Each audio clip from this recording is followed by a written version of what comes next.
Hello, this is Arthur. Welcome to the MLIS program at San Jose State, and welcome to Info 200. This video is about academic writing, also known as scholarly writing, which is a kind of writing that you'll be reading and practicing throughout your program. It's a very particular kind of writing that scholars use to present information and engage in the broader conversation that is happening within their academic disciplines. If you're not so familiar with academic writing, it can take a moment to get used to it. So in this video, I'm going to outline some of the characteristics of academic writing in general and talk about what it looks like in Info 200. I'll take a look at a few examples and also highlight some of the resources available to help you find your scholarly voice. So let's dive right in. What is academic writing? The first thing to keep in mind when defining academic writing is that scholarship is a conversation. This is an important idea in library science, which says that, quote, research in scholarly and professional fields is a discursive practice in which ideas are formulated, debated, and weighed against one another over extended periods of time, end quote. This means that any given field is made of scholars and researchers engaging in discourse, very often written discourse, over a period of years, decades, and really the entire lifetime of the discipline. This written discourse obeys certain conventions and circulates by being published in different forums. Very often, academic discourse appears in peer-reviewed books and articles. However, it can also appear on websites and blogs. This is the idea in Info 200, where you will write a series of blog posts that digest and contribute to the scholarly conversation about an information community of your choice. It's therefore worth identifying some of the hallmarks of academic writing to have them in mind as you start to compose your blog reports. Here are three key elements to bear in mind. Academic writing is characterized by formal tone, logical structure, and meticulous citation. Formal tone means that your writing should be concrete, precise, concise, and convincing. Logical structure means that your writing should flow coherently from one idea to the next.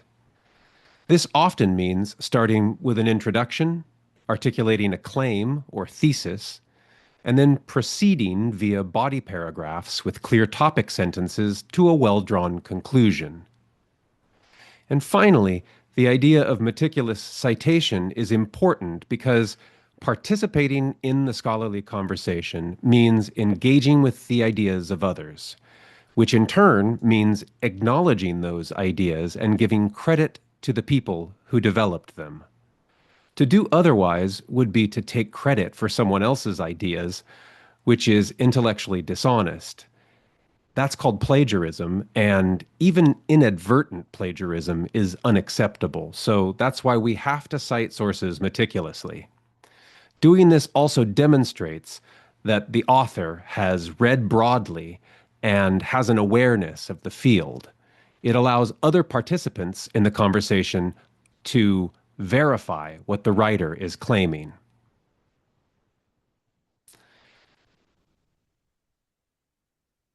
A great resource that covers these issues and others is the academic language page in the Grammar Toolbox on the SJSU Writing Center website.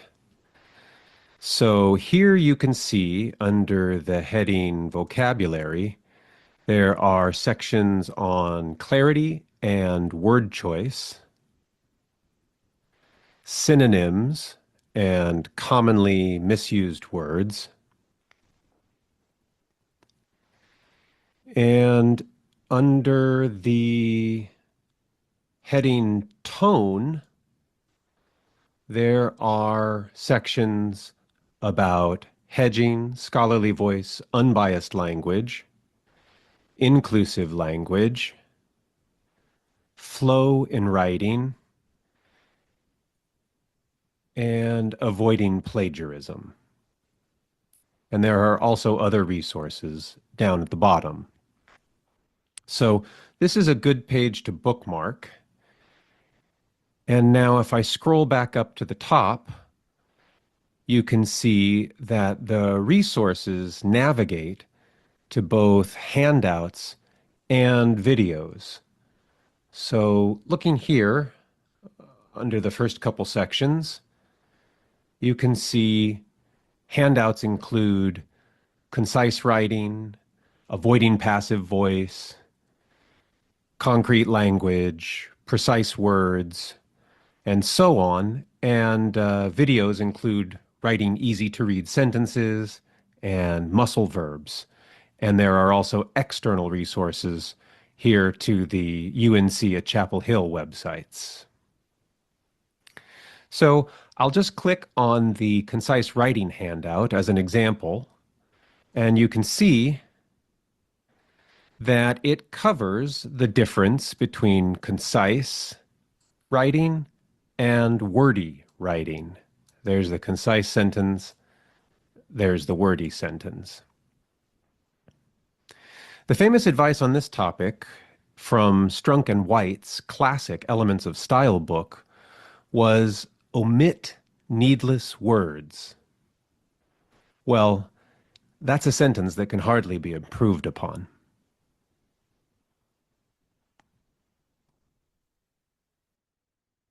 When it comes to the elements of logical structure and meticulous citation, you can visit the Homegrown Handouts page on the SJSU Writing Center website, which you'll find by going to the homepage and looking under the Resources tab. This Handouts page is a collection of links to all the handouts that the Writing Center produces. If you scroll down to the section entitled Essay Planning and the Writing Process, you'll see that there are handouts on how to structure your essay, including all of the bullet points I listed, such as introduction, thesis, topic sentences, body paragraphs, and conclusion. And there are also other handouts on topics like brainstorming and outlining that can help you get started.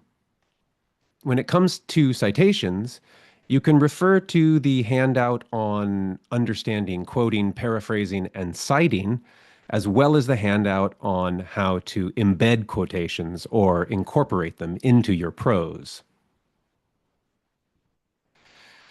Let's look now at an example from Info 200.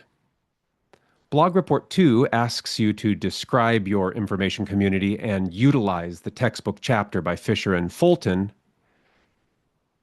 to define and characterize the community you've chosen. On screen is an attempt to do this, which is not written in a sufficiently academic voice. It says, "The information community that I will explore is the community of classical music performers. The community of classical music performers fits into the concept of an information community. The characteristic of fostering social connectedness is especially clear. Musicians also utilize immersion technologies to gain this social connection. Additionally, I have learned that musicians use technology to further their learning and skills." So let's take a moment to identify the issues. The first problem I see is that the community is named, but not clearly defined. To test whether you've clearly defined your community, ask yourself, what are the criteria by which I would determine if someone was a member of the information community? In this sentence, the only criterion seems to be that members perform classical music. But am I talking about children, college students, professionals, amateurs? The definition is a bit vague and could be made more specific. So I might change it to something like the information community of classical music performers comprises music students, professionals, and serious amateurs who regularly perform Western classical music. Oh, sorry. The second sentence there we go, has several problems also. It repeats the phrase community of classical music performers. It uses an informal and somewhat imprecise verb, fits into, and it doesn't really say anything about how this group fits into the concept of an information community. The next sentence also fails to address how the community fosters social connectedness. It just says that that fact is especially clear. The fourth sentence also lacks specificity about how musicians use technology to gain social connection.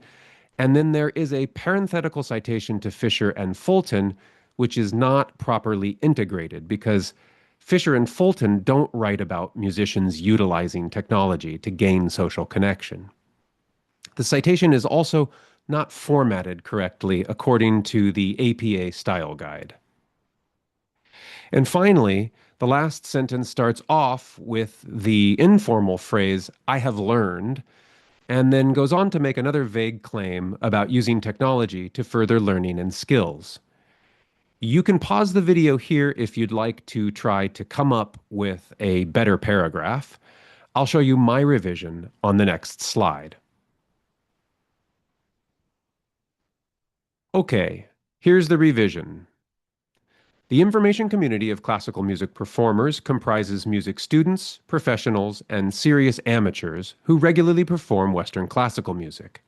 To do this, musicians seek information related to instruments and practice space, creative inspiration, research, musical scores and recordings, and concerts, events, and performance opportunities. By forming around these information needs, this group meets Fisher and Fulton's second defining characteristic of information communities. Music performers also satisfy the third and fifth characteristics of information communities by using emerging technologies to share information like scores and recordings and connect socially on platforms like Instagram, YouTube, and Reddit. So the revisions I've made are as follows. I've inserted a second sentence that says specifically what my group's information needs are, which allows me to transition to a third sentence which specifically cites one of the 5 characteristics of information communities. And here I've changed the citation from a parenthetical citation to a narrative citation so that it's clear exactly what I'm saying Fisher and Fulton said. And then I have made the 2 other information community characteristics, exploiting technology and fostering social connectedness, the topic sentence of my next paragraph. And I've also named specific behaviors and platforms so that my claim is as vivid as possible to my readers. And right after the word Reddit would be a good place for me to parenthetically cite a study or two which support that claim. This topic sentence now sets up the second paragraph to go into more detail about what emerging technologies musicians use and how they connect socially on social media platforms. This also now treads a bit into the territory of Blog Report 3, which discusses the information needs and information seeking behaviors of your community. You'll see as you go that the blog reports dovetail with one another, and you'll revise and remix these blog reports into your final research paper. I'd like to conclude by returning to the key elements that I'm highlighting in this presentation: tone, structure, and citation. As you read scholarly articles about your information community, notice if the tone is concrete or vague, if it's concise or unnecessarily wordy. Are you convinced by the claims the author is making? If so, why? In terms of structure, as you're reading, try to identify the main claim or claims that the article is making. How is it structured so that one idea follows the next? You might even jot down the main idea of each paragraph in the margin as you're reading to create an outline of the article's structure. And finally, notice how the author or authors cite the evidence that support their claims. The articles you'll be reading, like the Fisher and Fulton book chapter, will likely have dozens of citations to scholarly literature. Your blog posts don't need that many, but as you're reading, you'll start to get a sense of what it means to take part in the scholarly conversation. And your blog posts should reflect these conventions. The more you read and write like this, the better you'll become at this skill. I wish you the best of luck. Thanks for watching, and take care.